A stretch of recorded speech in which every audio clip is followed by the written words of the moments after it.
Hi everyone, this is Nitish Kumar and आज हम लोग देखेंगे सेमेस्टर 3 माइनर केमिस्ट्री।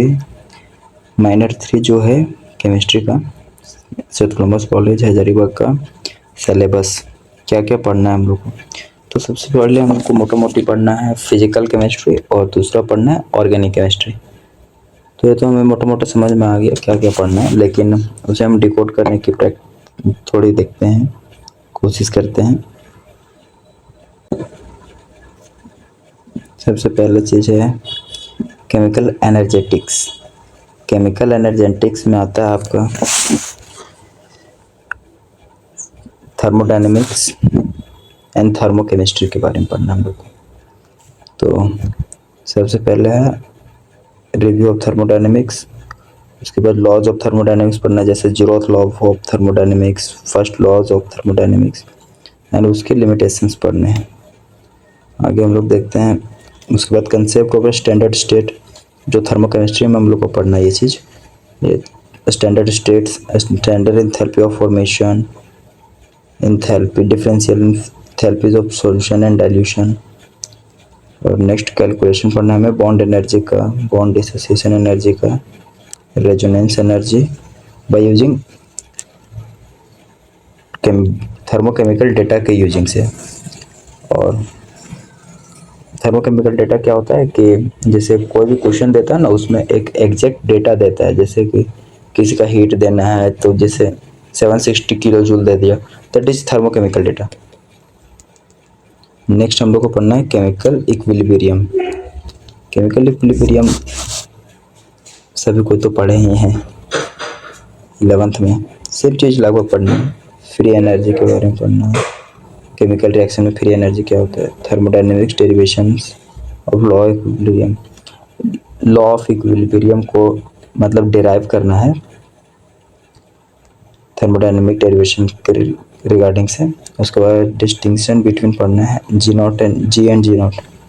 उसके बाद ले चैटलियर प्रिंसिपल बहुत ही इंपॉर्टेंट है, ले चैटलियर प्रिंसिपल। उसके बाद रिलेशन पढ़ना है के पी के सी और के एक्स के बीच में, इन्वॉल्विंग आइडियल केस के रिलेटेड से पढ़ना है। उसके बाद हम लोग को पढ़ना है ionic equilibrium.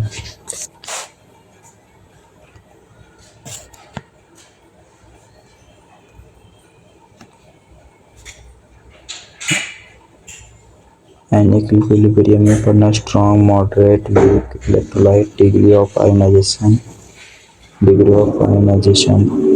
Ionisation constant, ionic product of water, product of weak acid, bases, pH and types of solution, solubility and solubility product of sparingly soluble पढ़ना है।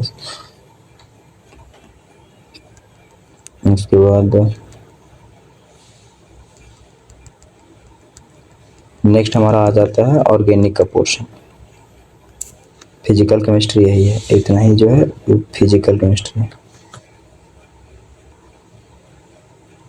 फिजिकल केमिस्ट्री अब यहाँ से जो स्टार्ट होगा ऑर्गेनिक होगा, मतलब ध्यान से देख लीजिएगा, ना हो तो स्क्रीनशॉट आप लेके रख सकते हैं। बाकी नेक्स्ट आगे हम लोग देखते हैं एरोमेटिक हाइड्रोकार्बन। सबसे पहले पढ़ना है उसका प्रिपरेशन पढ़ना है। एरोमेटिक हाइड्रोकार्बन जैसे कि बेंजीन होता है मेनली एरोमेटिक हाइड्रोकार्बन जिसको हम लोग को पढ़ना है, तो इसके प्रिपरेशन को पढ़ना है।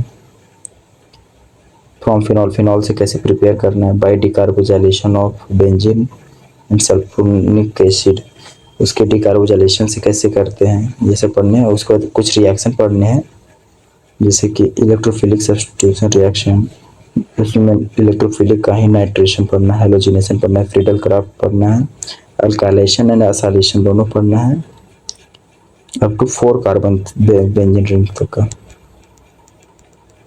नेक्स्ट हम लोग देखते हैं और है